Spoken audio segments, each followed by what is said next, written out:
Hello everyone and welcome to another tutorial. Today I'm going to be showing you how to make this scene here, this loopable animation in Blender 2.83. We're going to be going through everything, from default cube to the final render to the final result, materials, everything. Those of you who are on my Patreon, support me on there. You'll be getting this blend file on there, and if you want to check that out, that is in the link below. And if you don't want to do that, even if you just subscribe to my channel, that really helps me out a lot, and I do appreciate when you guys subscribe. So without wasting any more time, let's get into this fun little tutorial. Okay, so for a new scene open up in Blender 2.83, what I'm going to do is select my default cube here, and I'm going to go Control I to inverse the selection, go X and delete. So I just have my default cube in the scene here. Then what we're going to do is tab into edit mode, and we're going to go to our right orthographic view by hitting 3 on our number pad. And in our right orthographic view, we're going to go SY, and we're just going to scale this guy in and give it a much smaller thickness, like so. And then what we're going to do is go SX and just scale it along the X to about something like that. It doesn't have to be too much because we're only going to be focusing on a small little space here. So I'm just going to go something like that. Then I'm going to go to my wireframe. And then B to box select these bottom vertices, so these bottom guys here, and I'm going to go E, Z, and just extrude that down. And just to some length like about this, because we're only going to be focusing on this small area here, so you can just, it doesn't have to be anything specific, so just something like this will be fine. Then I'm going to go Control R and add in a loop and double click to insert it. Then I'm going to go to my front orthographic view by hitting 1 on my number pad.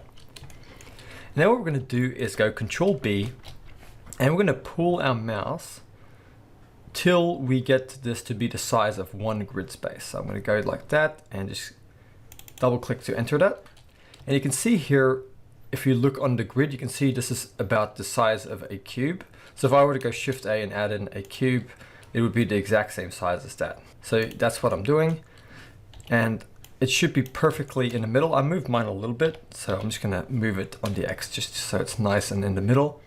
But this width here is exactly the size of a cube in our default scene. And then what we're going to do is go to our face select here, and I'm going to deselect all these faces, and then just go into my solid view, grab this guy here, go X and delete, and just this face, holding in Shift, select this face, X and delete. So we should have this like that. And before I go any further, I'm just going to go A to select all of this, and then go SY and just scale it in a little bit, make the thickness a little bit less. Now let's go to our edge select here, and what I'm going to do is select this edge here, holding in Shift, select this edge. Then I'm going to hit F to fill that in. Then I'm going to select this guy, holding in Shift, select this one, and then go F. Then I'm going to click on this guy, holding in Shift, select this one, and go F. That's going to fill all of that in. And what I'm going to quickly do is tab out of edit mode and just go here to my modifiers, add a modifier, and I'm going to add in a bevel. I'm going to make the limit method an angle. And then I'm going to come up here to my offset and just decrease the size to make it something smaller. And then I'm going to come here and increase the segment count just to make this nice and beveled. And I'm going to do object and enable shade smooth. So now we have that. So now we're going to tap into edit mode, and when we make a door, it's going to have the same modifier applied to it. So let's go to our edge, our face select here.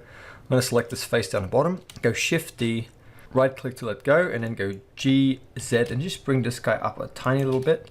And then go E, Z, and just extrude this guy up to the top, just to about here. So if you go to the front, you can see where that is. So just there. And then I'm going to go Control L, and that's going to select this new object, all of the geometry. And then I'm going to go Alt S and just scale this in a tiny little bit, like that. And you can grab that top face and go G, Z, and just move it up a bit. So we're just creating the door here, like that. And we can also go Control L and then just go SY to make it thick on the Y a little bit, if you've lost some of that thickness. And that is looking good. So let's just select all of that again, Control L, and then go P. And we're going to separate by selection. So now we have two parts. So we can tab out of edit mode. We have this guy here, which is its own object, and this guy, which is its own object. And because we started this with a cube, this default origin point or pivot point of this object should be right in the middle, which is already going to be perfect for us doing our animation. Okay, so let's make our little pendulum thingies. They're easy to make, so we're going to go Shift A. Go to measure options here, we're going to add in a cylinder, and then Z to go into our wireframe, and then tab into edit mode. And with all of these vertices selected, okay, so what we're going to do is go S, Shift, Z, and just scale this in along the Y and the X. So it's not going to be, it's going to be scaling anything but the Y, the Z axis. So that was just S, Shift, Z. And you can see here, it will scale in like so. So we're going to go with something like about this sort of scale here. So just like I said, S, Shift, Z, if that is confusing you. You can see here what I'm talking about. So I hope you guys are able to follow that move. It's a bit of a tricky one to do sometimes, but we're just going to go till we get something that has a thickness like this. Okay. And then we're going to go into our solid view. We're going to grab this top face here and go Shift D and then right click to let go and then S to scale it in. And then we're going to go E and just extrude that up like that.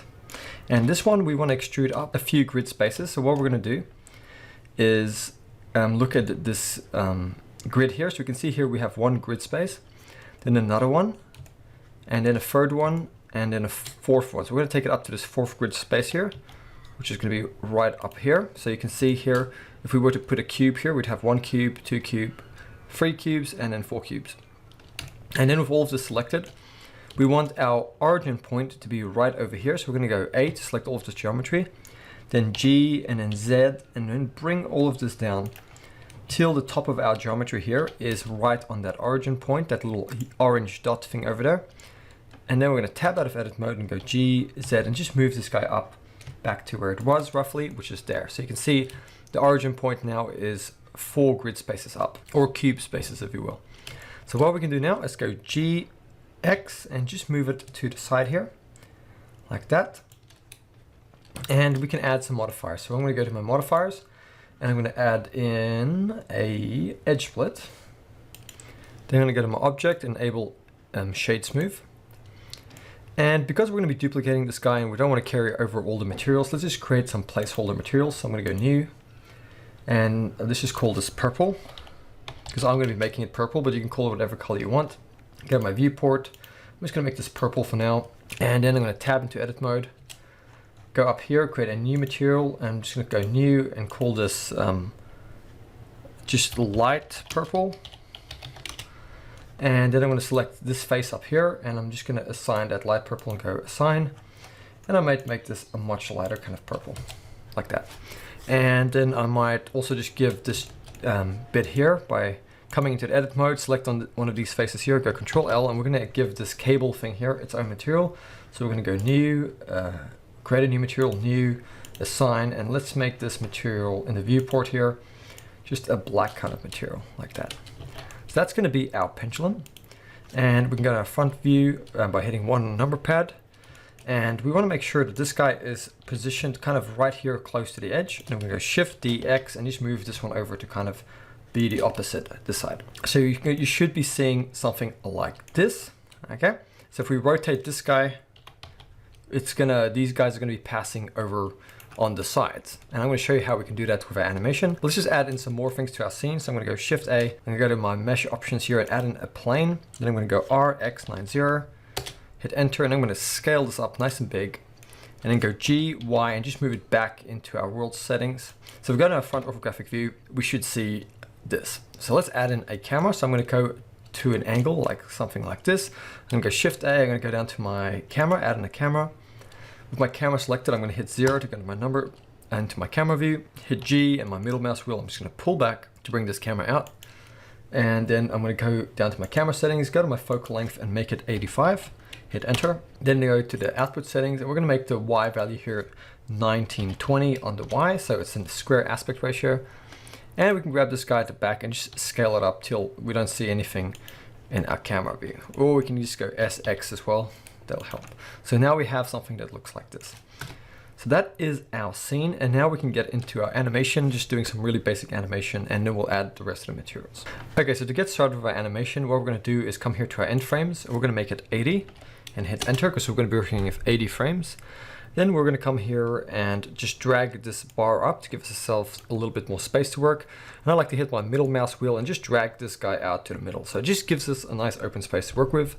By default, you should be on frame 1, so just make sure if it's not that you drag this slider to frame 1. So the first thing we're gonna animate is this little door here. So select the door, and what we wanna do is hit N, if you haven't already done it, just to open up your properties panel. So hit N, and you should come up here to the item.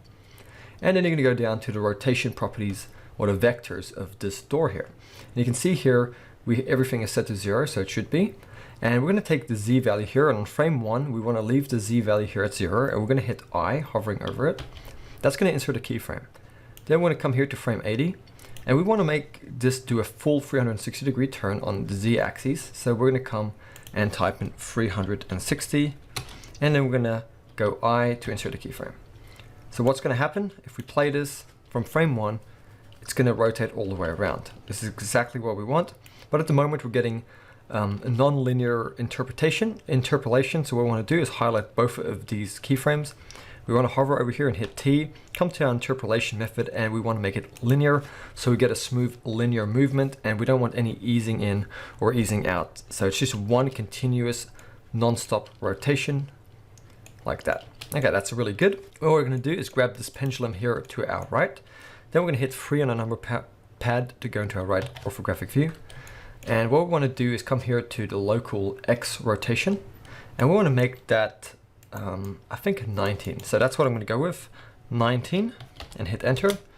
And with that value in there on the X, we're going to go I. But just before we do that, just make sure you're on frame 1, okay? So on frame 1, with this guy rotated on the X 19 degrees, we're going to go and insert I, okay? Then we're going to drag this to the middle, which is going to be frame 40. And on frame 40, we're going to type in -1, 9, and we're going to hit enter. And then we're going to go I to insert a keyframe. So we're going to get this like that. And then we can grab this first keyframe we did. So just click on here and drag it. And you can see this one is orange, but the other one isn't. Then you're going to go Shift D, and you're going to drag this to the side all the way to frame 80. And what that's going to do is take it exactly back to where it originally was. So let's quickly play this animation. So we should see it comes through, and then goes back, and then comes through, and then comes back. And this should be completely loopable. Okay, so let's do the same thing for the other side. And we're going to leave these at a Bezier interpolation, so you don't have to come and hit T or anything like that. So grab this guy here, go to frame 1. And let's just do the same thing, go to your right orthographic view, but this time we're just going to do the opposite thing. So we're just going to come here, and first of all, we're going to type in -1, 9 and hit enter. And then go I to insert a keyframe. Go to frame 40, and then we're going to go 19 and hit I. And then we're going to drag this first one, so box drag this one, and go Shift D and drag this little keyframe to frame 80. And now we should have magic. So let's have a look at this. That is looking really good. Very simple animation, no rigging, no complicated constraints or anything like that. So let's set up a little camera. Oh, we already did, yes. So hit 0 to go into your camera view. Let's have a look at that, see what it looks like. Okay, that is beautiful. That is exactly the result we were trying to achieve. So let's get into our lighting and materials. Okay, so the first thing we're going to be adding a material to is this guy here. So we're going to select the first object we made in our scene. And we're going to go to our materials here, the materials tab, and by default it should have the original material applied to it. If it doesn't, just hit plus and create a material and just call it dark green. I'm going to be making mine dark green. Once again, you don't have to work with this color palette. That's just the one I'm going to go with. And we also want to grab this door here, and it should also have that same material. If it doesn't, just click on the list here and search for it and give it that dark green material. Okay, and we're also going to grab this guy to back and go new and just call it BG for backdrop or background. And that should be it for now. Let's just quickly add in some lights before we go any further. So I'm going to go Shift A, go to my lights, add in an area light. I go to my right orthographic view, and I'm just going to go G, move this guy to about here, and then R just to rotate it about 45 degrees. And I'm just going to come here to my power and drag it all the way up to 1000. I'm just going to type in 1000 and hit enter, and then increase the size, something like about 4 meters. And I'm going to go S, X, just to scale it on the X value a little bit. And then what I'm going to do is in my right orthographic view, go Shift D and just make one more and rotate it, and then just one more as well, and then rotate it. So you just got 3 lights like this. And if you go into your camera view and you go into rendered view, you should see this. Let's go to our render settings. Make sure you're on the Eevee render engine under your render engine type, and then also include enable ambient occlusion, and then enable screen space reflections as well. That's very important. And what we can do now is start adding some of these materials. So I'm going to click on the first one we made, that green material, And let's just quickly make it for temporarily just kind of like a dark green material. And you could leave it at that if you wanted to, but I'm just going to show you how to make this look nice and speckled. So I'm going to go to my shading, just go back in my camera view up here and go into rendered. And let's quickly add that speckled material. So I'm going to go Shift A, I'm going to search, I'm going to type in noise to get a noise texture. And take the color, plug it into the base color here. Then I'm going to go Shift A, I'm going to search, I'm going to get a color ramp node. And plug the color ramp node in here. Then I'm going to go Shift A, search, and I'm going to get a texture coordinate node. I'm going to plug the object into the vector here of the noise texture, and we should see this, but it's not very detailed. So let's come here and just drag our black value to about here, and then drag the white value in front of it. And then a little bit closer towards the edge here, and then drag this guy in. Just about something like this, and then come here and drag the scale up. Just like that. And we're going to come here and make this black color here a dark green. So just come to the green, and not the green on this one. So I just make that white again. We want to come and make this black value. So click on the little black tab there and make it just like a nice dark green. Just something like that is what I ended up going with. And then what we can do is go A to select all of these, and then go Control C. So we're going to just select all of it, go Control C. And let's click on this pendulum here. And you can remember earlier we created these placeholder materials. So let's go to the purple, and then go A to select all of these, and then X and delete. And then we're going to go Control V to paste in this material here, but we don't want it to be purple. So let's click on this tab again and just make this a purple. Just like that. And we can see that the lights are making kind of like a funny kind of glare, but we'll get rid of that in a little bit. And I like to bring the roughness down on this as well a little bit, just like that. Okay, that's really good. And then we're going to go to this light purple. And with this one, we're going to do the same thing. These nodes, we're going to just go A to select all of them, X and delete.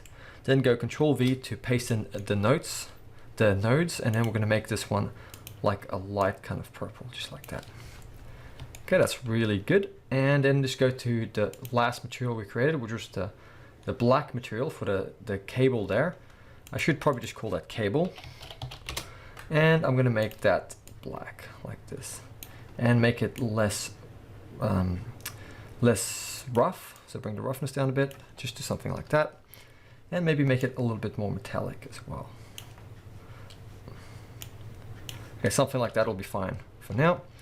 And that is something that is, where you can leave it at this if you wanted to, but I might probably just add something to the background as well. So I'm going to select the backdrop here, and I think we created a background. Yes, that's it. So I'm going to select all of these nodes, go X and delete, go Control V, paste in that original node setup. And you can see it's way off scale, so just go Control A and apply the scale. So that should look right. Okay, and we're just going to use, we could leave it the same, like a green, but I think a purple might suit it better. So let's just make that purple. But we're not going to bring the roughness down like we did with this purple here. So just something like that looks awesome. And then I'm going to grab this guy and just add that light purple to the rim here. So I'm going to go click on the little plus, go down here, and I'm just going to get that light purple. Then I'm going to tab into edit mode, select this face here, select this face holding shift, and select this one as well. Just these three faces, get that light purple and just assign it. Tab out of edit mode and just do the same thing with this guy. Shift Alt, click on here to select these faces, click on the plus here, go down and get that light purple material and go assign. So let's have a look at this now if we play it. Yeah, that's looking really cool. So I'm happy with this color setup. I kind of like the purple and the green. I think it's quite complementary. I did end up going to my world settings here and going to my environment textures and adding a HDRI. I won't show this in this tutorial, but you guys can easily do that. Just go to something like HDR Haven and just get some of the free stuff they have there. It's totally free to get. You don't have to create an account. And yeah, just turn this into something awesome. So the way you can render this out is just go to your output settings here and then go click on this folder, go to your desktop or wherever you want to save this animation out to, go accept, go to your file format, make it a FFmpeg, go to your encoding, and you can come here to the container and make it an MP4peg. And then you can come here to the output quality and make it perceptually lossless. And then if you go render and you go render animation, it'll render this animation out as a loopable animation. I hope you guys liked this tutorial. I hope you found it useful, and I'll be making more content, so keep an eye on my channel and subscribe. That really helps me a lot, and if you want any more, you can check me out on Patreon as well, and that helps support the channel. I'll see you guys next time.